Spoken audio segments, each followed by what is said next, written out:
how to back up WhatsApp messages and how to restore them. Welcome to Create, Login and Delete. So without further ado, let's jump into our topic. In order to back up your WhatsApp messages, first what you need to do is go to WhatsApp, and at the bottom right corner of the screen, you should see the settings option right here. Just click on the settings option and you'll be led to the page as shown. Now after you've done so, slide down and go to chat section right here. Now you're led to the chat section. Just click on chat backup right here.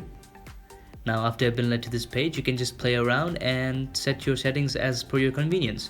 So first of all, let me show what auto backup does. Just click on auto backup here. And you can set it to weekly. Weekly is the best one, so you can just set it to weekly, right? So what this does is that it backs up your WhatsApp data on a weekly basis. You can go back and then you can just go to end-to-end encrypted backup as well. So what this does is that when you turn this on, no one will be able to access your backup, right? Not even Apple or WhatsApp will be able to get access to your backup. Now after you've done this, you can just click on backup now as well.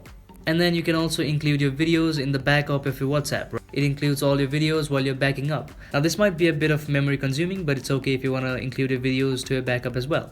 And now I'll show you how you can restore your messages. So for that, I need to uninstall my WhatsApp app.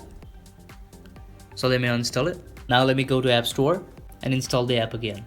Now after my WhatsApp has been installed, let me just go inside the app and I'll enter my phone number. Click on done.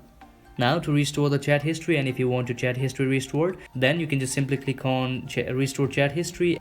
All of your photos, all of your videos and all of your data will be. So that today, don't forget to like and subscribe. Thank you very much.